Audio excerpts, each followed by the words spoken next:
Assalamualaikum warahmatullahi wabarakatuh. Salam maritim. Salam Om Swastiastu, Namo Buddhaya, salam kebajikan. Perkenalkan, nama aku Muhammad Rizky Indrawan Saputra dari Universitas Maritim Raja Ali Haji, Fakultas Ilmu Sosial dan Ilmu Politik dari Program Studi Ilmu Administrasi Negara. Nah, tentunya di sini aku tidak sendirian. Di sini aku bersama rekan-rekanku yang nantinya juga akan membahas tentang perencanaan pemberdayaan masyarakat pesisir. Nah, jadi video ini dibuat untuk memenuhi tugas akhir dari mata kuliah pemberdayaan masyarakat pesisir dengan dosen pengampu Bapak Firman STMAP. Mari kita memulai dengan memahami konsep dasar pemberdayaan masyarakat pesisir. Nah, pemberdayaan atau empowerment merupakan wujud dari pengembangan kapasitas.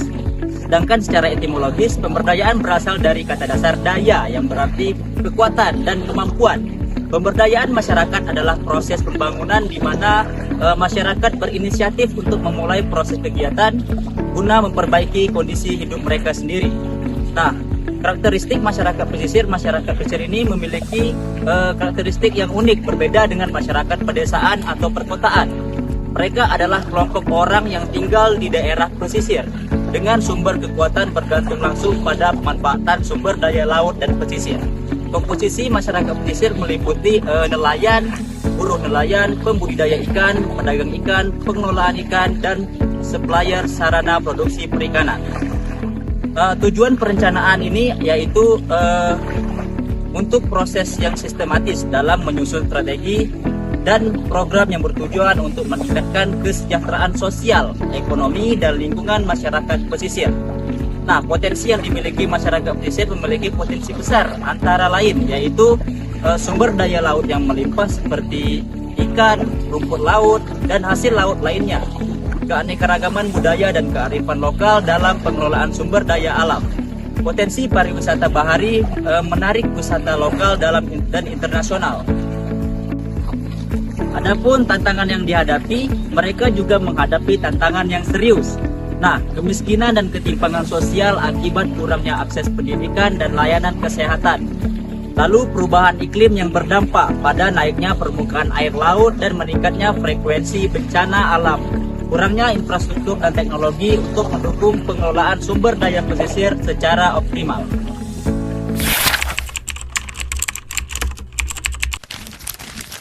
Halo semuanya, salam maritim.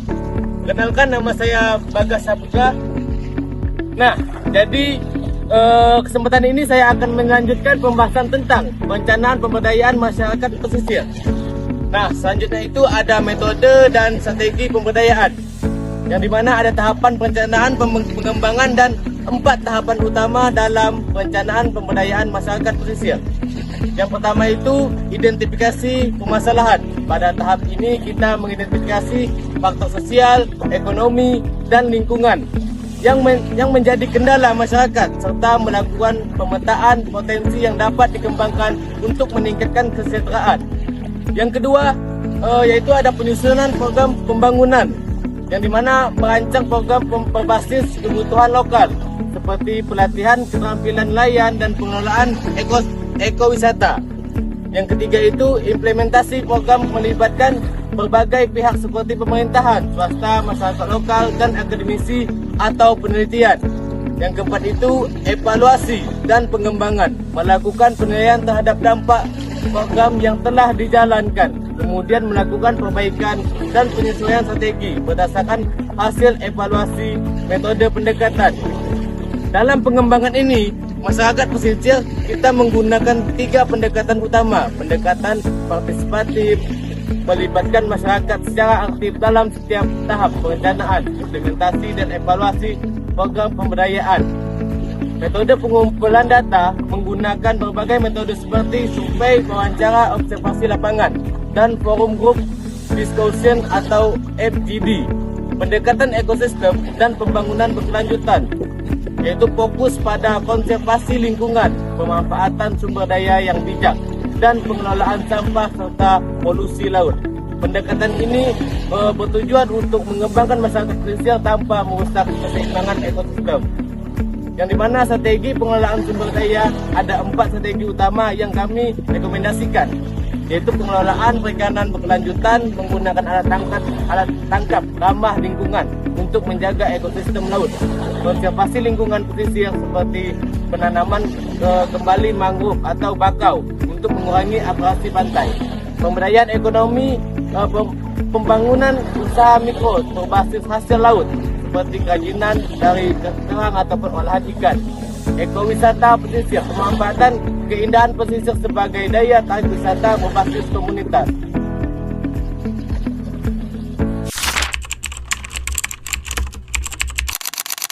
Nah, studi kasus yang kami ambil tentang perencanaan pemberdayaan masyarakat pesisir yaitu pada Desa Resun Pesisir, Kabupaten Lingga. Program ini memfokuskan pada pengelolaan sistem penangkapan ikan berbasis masyarakat sebagai upaya untuk meningkatkan kesejahteraan ekonomi dan kelestarian lingkungan pesisir. Desa Resun Pesisir sendiri dipilih karena karakteristiknya yang representatif dengan kondisi masyarakat pesisir di Indonesia, yang dimana mayoritas penduduknya menggantungkan hidup pada sektor perikanan tradisional yang masih memiliki banyak potensi yang bisa dikembangkan. Selanjutnya yaitu masalah dan potensi. Berdasarkan hasil yang ditemukan, beberapa permasalahan utama yang dihadapi masyarakat Desa Resun Pesisir. Yang pertama yaitu degradasi lingkungan pesisir yang terjadi terutama karena kurangnya kesadaran masyarakat dalam menjaga ekosistem mangrove. Yang kedua, ketergantungan ekonomi pada sektor perikanan tradisional yang belum berkembang secara optimal, sehingga pendapatan masyarakat masih rendah dan tidak stabil. Dan yang ketiga, kurangnya keterampilan dan teknologi dalam pengelolaan hasil laut yang menyebabkan nilai tambah produk perikanan tidak maksimal. Namun, di sisi lain, ditemukan juga berbagai potensi yang dapat dikembangkan, seperti ekosistem mangrove yang masih ada, memiliki potensi besar untuk bisa dimanfaatkan sebagai destinasi ekowisata. Masyarakat juga sudah mulai mengembangkan budidaya udang faname melalui kelompok-kelompok nelayan yang terbentuk. Selain itu, juga sudah berkembang industri rumah tangga, berbagai hasil laut, seperti produksi kerupuk ikan dan udang yang memiliki prospek pasar yang baik. Nah, yang selanjutnya yaitu program pengembangan dan implementasi. Program pengembangan yang komprehensif. Program pertamanya adalah pelatihan dan pendampingan nelayan yang meliputi penyuluhan tentang pengelolaan perikanan berkelanjutan dengan metode yang lebih efisien, serta pelatihan pembuatan produk makanan hasil laut untuk meningkatkan nilai jual tangkapan. Program kedua fokus pada rehabilitasi dan pengelolaan ekosistem pesisir melalui penanaman bibit mangrove untuk mengurangi abrasi pantai dan menjaga keseimbangan ekosistem laut. Selanjutnya yaitu ada program ketiganya. Yang terakhir adalah pemberdayaan ekonomi berbasis kelautan dengan mengembangkan usaha rumahan berbasis hasil laut seperti produksi makanan olahan dari ikan dan udang. Implementasi program yang dilakukan melalui berbagai kegiatan konkret seperti sosialisasi dan penyuluhan dilakukan untuk memberikan pemahaman kepada masyarakat tentang pentingnya pengelolaan sumber daya pesisir yang berkelanjutan. Focus Group Discussion atau FGD diadakan bersama perangkat desa untuk menyusun kebijakan lokal yang mendukung pemberdayaan masyarakat.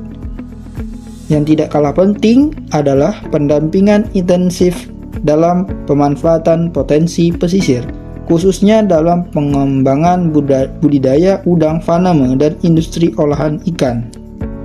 Nah, yang terakhir yaitu evaluasi dan dampak program. Yang tidak kalah penting adalah evaluasi dan pengembangan berkelanjutan program. Evaluasi yang dilakukan dari berbagai aspek untuk mengukur keberhasilan program secara komprehensif. Dari aspek ekonomi, yang dilakukan pengukuran dampak terhadap peningkatan pendapatan masyarakat dari usaha perikanan dan ekowisata. Hasilnya menunjukkan adanya peningkatan yang signifikan dalam pendapatan keluarga nelayan setelah mengikuti program pelatihan dan pendampingan. Evaluasi ekosistem pesisir juga dilakukan untuk mengukur efektivitas program rehabilitasi mangrove dan konservasi laut. Program penanaman mangrove terbukti berhasil mengurangi tingkat abrasi pantai dan meningkatkan keanekaragaman hayati di ekosistem pesisir. Selain itu, dilakukan pemantauan program pengentasan kemiskinan, termasuk penguatan kelembagaan masyarakat pesisir agar dapat mandiri dalam pengelolaan sumber daya. Studi kasus di Desa Resun Pesisir ini membuktikan bahwa perencanaan pemberdayaan masyarakat pesisir yang sistematis dan partisipatif dapat memberikan dampak positif yang berkelanjutan. Keberhasilan program ini menjadi modal yang dapat direplikasi di daerah pesisir lainnya dengan melakukan penyesuaian sesuai kondisi lokal masing-masing daerah.